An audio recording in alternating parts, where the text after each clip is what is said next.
तो पहले जो चीज इन्होंने बोली है कि टोटल 10 बच्चों ने पार्ट लिया, तो हम मान लेते हैं कि गर्ल्स ने एक्स गर्ल्स ने पार्ट लिया और वाई बॉयज ने पार्ट लिया। तो पहली इक्वेशन तो यही हो गई कि गर्ल्स और बॉयज कुल मिला के हैं 10। ठीक है, first equation. Second, if the number of girls is 4 more than number of boys, यानी कि जो गर्ल्स हैं वो बॉयज से 4 ज्यादा हैं, तो सेकेंड इक्वेशन आ गई आपकी ये। अब इन दोनों इक्वेशंस का आप निकालोगे सॉल्यूशंस, बनाओगे उनके ग्राफ और फिर ग्राफ से आ जाएंगे आपके solutions. Now question number 2। Question number 2 is, अच्छा क्वेश्चन नंबर 2, 3 ये दोनों एक जैसे हैं और ये आते हैं पेपर में। इसमें बोला है on comparing the ratios find out whether the lines are parallel, intersect at a point की कोइंसिडेंट। हमें 2 इक्वेशंस दे रखी हैं, आई थिंक इसके 3 पार्ट्स हैं। ठीक है, सेकेंड पार्ट में बता रही हूँ। और रेशियोज को कंपेयर करके हमें बताना है कि किस टाइप की सॉल्यूशन है, यूनिक है, इंटरसेक्ट एट अ पॉइंट है, पैरेलल है कि कोइंसिडेंट है।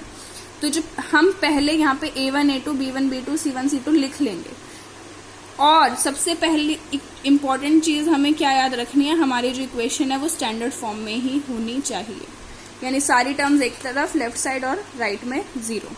तो A1 9 है, B1 3 है, C1 12 है, A2 18 है, B2 6 है और C2 24 है। अब A1/A2 फाइंड कर लो। A1/A2 यानी 9/18 1/2 आ गया, B1/B2 भी 3/6 1/2 आ गया, C1/C2 भी 12/24 1/2 आ गया।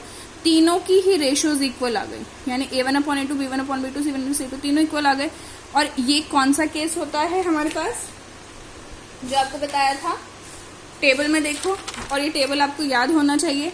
अगर तीनों ही रेशियोज इक्वल आती हैं तो ये कोइंसिडेंट लाइंस होती हैं, और अगर सॉल्यूशंस पूछें तो इनफाइनाइट सॉल्यूशंस, कंसिस्टेंट और डिपेंडेंट। ठीक है, इसलिए मैंने बोला था कि ये टेबल आपको याद होना चाहिए। तो अब आ जाइए क्वेश्चन नंबर 3 पे। सेकंड के तीनों पार्ट्स ऐसे ही करने हैं, थर्ड भी ऐसे ही है। इसमें हमसे बस ये पूछा है कि बताइए कंसिस्टेंट है कि इनकंसिस्टेंट है। तो इनकंसिस्टेंट और कंसिस्टेंट का पता हम लगा सकते हैं। इसका थर्ड पार्ट मैंने किया, ये फ्रैक्शन में है, तो फ्रैक्शन को देख के घबराना नहीं है। A1 है यहाँ पे 3/2, B1 है यहाँ पे 5/3, और ये ऑलरेडी आई थिंक आपको स्टैंडर्ड फॉर्म में दे रखा नहीं है, नहीं दे रखा स्टैंडर्ड फॉर्म में, ये है ना, स्टैंडर्ड फॉर्म में नहीं दे रखा। तो आप इसको पहले स्टैंडर्ड फॉर्म में चेंज करेंगे। 3/2x प्लस 5/3y प्लस 7 इधर आके -7 = 0, ये 9x माइनस 10y माइनस 14 = 0, ये आगे स्टैंडर्ड फॉर्म। अब A1 है 3/2, A2 है 9, B1 है 5/3, B2 है -10, C1 है -7, C2 है -14। अब हम कंपेयर करेंगे A1/A2 यानी 3/2/9। अब इसको सिंप्लीफाई कर लें तो 3/2 डिवीजन वाले को हम अगर मल्टीप्लीकेशन में जाएं तो रेसिप्रोकल हो जाएगा, 3 1 3, 3 3 9, तो ये हमारे पास आ जाएगा 1/6।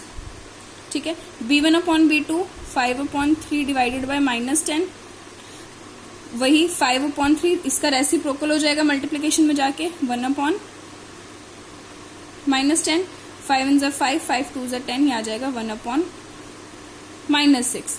अब हमें वैसे C1/C2 फाइंड करने की जरूरत ही नहीं है। ठीक है, C1/C2 हमें फाइंड करने की जरूरत ही नहीं है, क्योंकि यहीं पे हमारा A1/A2 is not equal to B1/B2 आ गया। और जब इस तरीके का आता है तो हमारे पास कैसा सॉल्यूशन होता है, यूनिक सॉल्यूशन।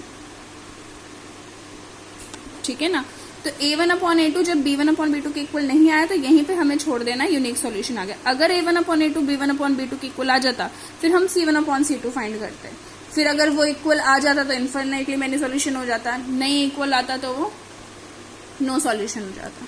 ठीक है, तो थर्ड भी हो गया। फोर्थ क्वेश्चन पे आ जाइए। इसमें भी सेम वही चीज है, कंसिस्टेंट और इनकंसिस्टेंट बताना है। अच्छा, इसमें फिर आगे बोला है which of the following pair of equations are consistent inconsistent, if consistent obtain solution graphically. अगर तो कंसिस्टेंट आता है तो ग्राफ बनाना है, अगर इनकंसिस्टेंट आता है तो ग्राफ नहीं बनाना है। और पेपर में भी आपको ऐसे ही करना है। अगर आपकी 2 इक्वेशंस हैं वो कंसिस्टेंट होती हैं, ठीक है, तो ही आप ग्राफ बनाएंगे। इनकंसिस्टेंट है तो आपको ग्राफ नहीं बनाना है, वैसे तो वो बता दिया जाएगा। तो यहाँ पे मैंने सेकंड पार्ट किया है, स्टैंडर्ड फॉर्म में नहीं दे रखा था तो स्टैंडर्ड फॉर्म में चेंज कर दिया इसको।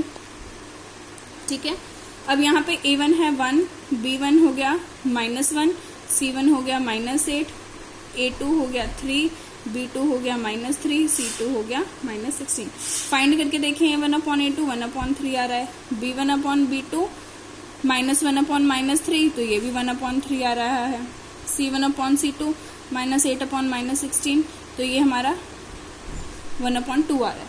तो यहाँ पे A1/A2 is equal to B1/B2 is not equals to C1/C2। तो ये कैसा हमारे पास आ गया है, ये इनकंसिस्टेंट आ गया है, ठीक है, इनकंसिस्टेंट आ गया ये। अब इनकंसिस्टेंट है तो उसको हमें सॉल्व नहीं करना। क्वेश्चन नंबर 5, अगर कंसिस्टेंट आता तो हम इसका ग्राफ बनाते। क्वेश्चन नंबर 5 है, वर्ड प्रॉब्लम है, half the perimeter of rectangular garden whose length is 4 metre more than its width. ठीक है, अब हमें बोला है जो लेंथ है, पहले तो ये बोला कि एक रेक्टेंगुलर गार्डन है,